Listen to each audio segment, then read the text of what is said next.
যেটি বলা হচ্ছে যে এবার হচ্ছে সংসদের দিকে হচ্ছে পুরো দায়িত্ব, বিষয়টি হচ্ছে পুরোপুরি নিষ্পৃত করবার ক্ষেত্রে। আ না, এটা তো সংসদকেই বলা হয়েছে।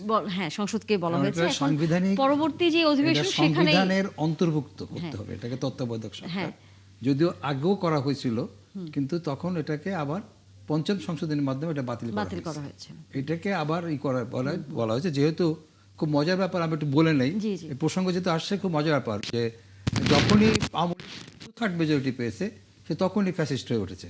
যেমন 72-এর পরে, 72 দেশ স্বাধীন হওয়ার পরে 2/3 মেজরিটি ছিল, সে একদলীয় শাসন কায়েম করেছে।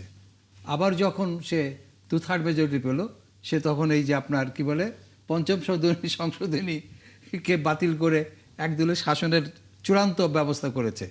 এটা একটা ব্যাপার কিন্তু আছে। তবে যেটা হলো যে 96 সালে যে আন্দোলনটা তত্ত্বাবধায়ক সরকারের হয়েছিল, সে আন্দোলনটা শুরু করেছিল মূলত জামাত ইসলাম, এবং পরবর্তীকালে আওয়ামী লীগ এসে সেটাতে যুক্ত হয়েছে। এবং যখন ফেব্রুয়ারি ইলেকশনের পরে, হ্যাঁ, ততক্ষণে কিন্তু আপনার 96 সালের শেষের দিকে কিন্তু বিএনপি এবং আওয়ামী লীগ এবং জামাত উভয় কিন্তু করেছিল, সংসদে পদত্যাগ করেছিল। তখন তারা তত্ত্বাবধায়ক সরকারের দাবি করলেও সংশোধন করার মতন ক্ষমতা কিন্তু সংবিধানে এটা অন্তর্ভুক্ত করা বা ওইটা করার মতন অবস্থা বিএনপি ছিল না। ফেব্রুয়ারি ইলেকশনের মাধ্যমে 2/3 মেজরিটি হওয়ার পরে তিনি কিন্তু, আমি তখন পার্লামেন্টে ওই দিনের ওই রাতে ছিলাম, সারা রাত ধরে এই কী হয়েছিল, এবং সংবিধানে এটা হয়েছিল। খুব মজার ব্যাপার যে বিএনপি অতীতে একবার একদলীয় শাসন থেকে বহুদলীয় গণতন্ত্র আসছে, 2/3 মেজরিটি পেয়েছে তারা, আবার 2/3 মেজরিটি পেয়ে তারা আবার তত্ত্বাবধায়ক সরকার পুনর্বহলের ব্যবস্থা তারাই করবে। মজার ব্যাপার হলো যে আওয়ামী লীগ সবসময় এটাকে কর্তৃত্ববাদীর দিকে নিয়ে গেছে, বিএনপি বারবার এটাকে গণতান্ত্রিক পন্থার দিকে নিয়ে আসছে। এটা কিন্তু ফ্যাক্টস, ইতিহাসের ফ্যাক্টস। এখন যেটা আমি বলতে চাই সেটা হলো যে এটাতে ঐতিহাসিক একটা রায়, এবং এই রায়টা আমি আমি দৃঢ়ভাবে বিশ্বাস করি যে এই পার্লামেন্টে এটা খুব নিশ্চয়ই ভালোভাবে হবে। শামসুজ্জামান দূত, আপনার কাছেও আছে এই প্রসঙ্গটি যে এবার সংসদের দিকে আসলে সবাই তাকিয়ে আছে। এই সংশোধনীটি সংসদে হয়তো যে অধিবেশন সামনে বসবে সেখানে হয়তো এটি দেখা যাবে। কিন্তু যেটি বিরোধী দল বারবার বলছে যে সংবিধান সংশোধন করবার জন্য যে কমিটি সরকারি দল গঠন করে তাদের কাছে নাম চেয়েছিল, সেখানে তারা নাম দেয়নি। কিন্তু নিশ্চয়ই আপনি তো আরও ভালো করে জানেন যে এ ধরনের সংশোধনী আনতে গেলে একটি কমিটির প্রয়োজন হয়। সেখানে যদি বিরোধী দলের অংশগ্রহণ না থাকে, তাহলে কি আবারও এই প্রক্রিয়াটি কোনো ধরনের প্রশ্নের মুখে পড়তে যাবে কিনা? উপস্থিতি তখনই গুরুত্ব পাবে যখন বিরোধী দল কমিটির মধ্যে থেকে অযৌক্তিক কোনো ঘটনা, সংবিধান পরিপন্থী কোনো বিষয় যদি বিরোধিতা করে, আর নাম চাওয়ার পরেও যদি বিরোধী দল সেটা না দিয়ে সেই কমিটিতে নিজেকে সংযুক্ত না করে, তখন সরকারপন্থী দলকে আর কোনো দোষারোপের কাজ করে দাঁড় করানো যায় না। 2 নম্বর হচ্ছে সংবিধানের ব্যাখ্যাদাতা অর্থাৎ supreme court. Supreme court ultimate যে ঘটনাটা নির্দেশনা দেবে, পার্লামেন্ট সেটা অনুমোদন করবে। যদি পার্লামেন্ট কোনো বিষয়ে সিদ্ধান্ত নিতে ব্যর্থ হয়, তাহলে আলটিমেট সেটা পৌঁছায় যায় সুপ্রিম কোর্টে। আর এই ক্ষেত্রে সুপ্রিম কোর্টই কিন্তু কেয়ারটেকার সরকারকে মানে সংবিধানের অংশ করার জন্য ইতিমধ্যে সিদ্ধান্ত অনুমোদন করছে। এখন পার্লামেন্টের মানে যে দাবিটা আসবে, সেটা সর্বসম্মত বিষয় থাকলে সব থেকে মানে চমৎকার হয় এবং গুরুত্বপূর্ণ। সরকার এবং বিরোধী দল যখন একমতে কোনো ভূমিকা নেয়, তখন জাতীয় একটি দৃষ্টিভঙ্গির বহিঃপ্রকাশ ঘটে। কিন্তু তার অর্থ এই নয় বর্তমান পার্লামেন্টে বিএনপি অ্যাবসলিউট মেজরিটির অবস্থায় আছে। যে কোনো সংবিধান সংশোধন, সংযোজন, পরিমার্জন তারা এককভাবে করতে পারে। আর সেটি যদি গণদাবির ভিত্তিতে হয়, তাহলে তার কোনো প্রশ্ন থাকে না। এখন জামাত প্রধান বিরোধী দল হিসাবে মানে অন্যান্য কমিটি যদি থাকে আমার বিবেচনায়, তাহলে পরে সেটি আরো যৌক্তিক হয়, সেটি আরো ভালো হয়।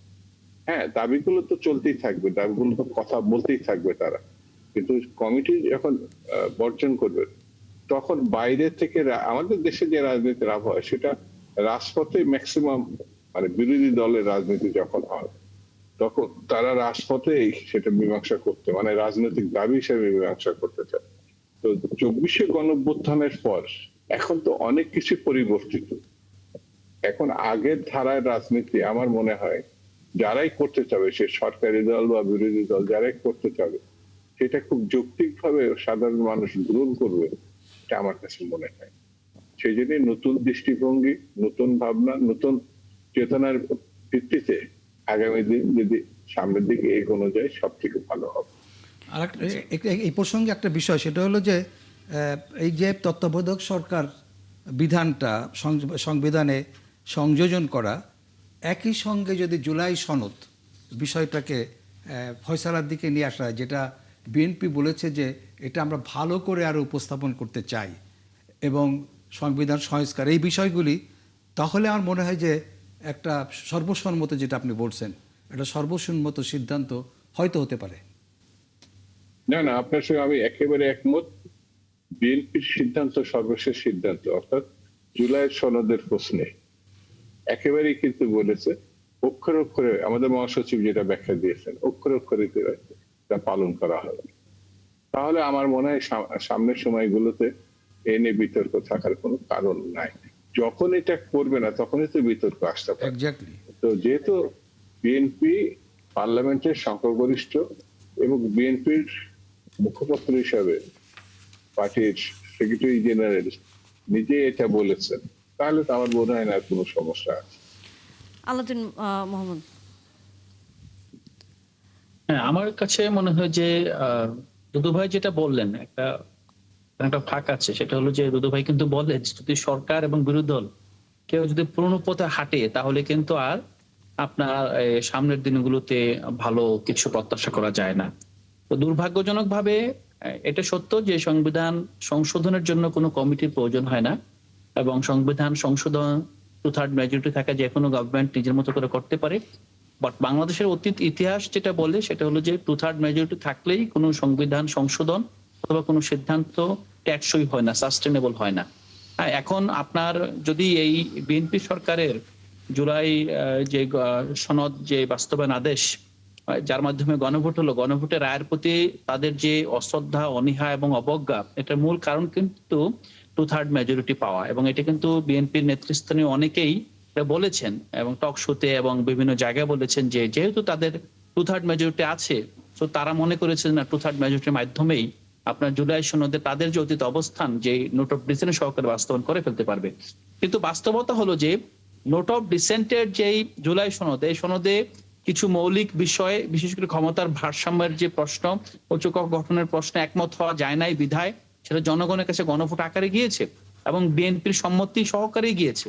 এবং জনগণ যখন রায় দিয়ে এটা আবার সংসদে পাঠালো অথবা রায় দিয়ে আপনার গণভোট বাস্তবায়নের জন্য সংসদ নির্মাণ করলো, তখন কিন্তু 2/3 মেজরিটি জুড়েই কিন্তু বিএনপি সে জায়গা থেকে সরে আসছে। আমার কাছে যেটা মনে হয়, এখন এই সংসদ কিন্তু একটা সমঝোতার সংসদ ইতিবাচক অর্থে, কারণ এই সংসদ একটা গণঅভ্যুত্থানে একটা শক্তির উৎখাত হওয়ার পর থেকে সে শক্তিটাকে এখান থেকে জনগণ নাই করে দিয়েছে। তারপরে অ্যান্টি ফ্যাসিস্ট কোয়ালিশনের রাজনৈতিক দলগুলো মিলে কিন্তু সংসদ গঠিত হয়েছে। এই সংসদের মধ্যেও যদি 2/3 মেজরিটির মাধ্যমে কোনো রাজনৈতিক দল বাকি দলগুলোকে অবজ্ঞা করে কোনো সিদ্ধান্ত নেয়, তাহলে ভবিষ্যতে আমি 100তে 100 বলে দিতে পারি এটা কোনোভাবে টেকসই হবে না। এটা বিএনপি যদি করতে চায়, এটা বিএনপি সেই ঝুঁকি নিয়েই করবে এবং এই ঝুঁকির মধ্যে তার রাজনৈতিক সুইসাইড ভবিষ্যতে এটা আপনার নিহিত থাকবে। কারণ এটা চাইলেই বিএনপি বিএনপি আগে করে নাই, আগামীতে হবে না, এটা কিন্তু আর সম্ভব হবে না। সো এই জায়গায় আমি মনে করি যে যেই আপনার তত্ত্বাবধায়ক সরকার ব্যবস্থায় ফিরে আসছে, আপনি নিশ্চয়ই জানেন তত্ত্বাবধায়ক সরকার ব্যবস্থা নিয়ে জুলাই সনদে যে ফরমেশন কিভাবে হবে সেটা নিয়ে কিন্তু একমত হওয়া যায় না, সেখানে কিন্তু নোট অফ ডিসেন্ট আছে। এখন যেই জুলাই সনদ জনগণের রায় বাস্তবিত হয়ে আসছে, গণভোটে আপনার ম্যান্ডেটেড হয়ে আসছে, সেটা বাস্তবায়ন না করার কারণে বিএনপি যদি তত্ত্বাবধায়ক সরকারের ফরমেশনে তার অবস্থানে থাকে, তখন কিন্তু বিরোধী দলের সাথে, বিরোধী শক্তির সাথে জনগণের সাথে একটা বড় আপনার এখানে সংকট তৈরি হবে, যেটা 2006 সালে হয়েছিল। হওয়ার কারণে কিন্তু তখন 111 গভর্নমেন্ট এসেছিল। তো আগামী নির্বাচন তত্ত্বাবধায়ক সরকার হাতেই হবে, এটা সত্য, কিন্তু সরকারের ফরমেশনে যদি কোনো ঐকমত্য না থাকে, না আসা যায়, তাহলে কিন্তু আগামীতে একটা সংকটের জন্ম আমরা এখানে দেখতে পাচ্ছি। সংকটের কথা আপনি বলছেন।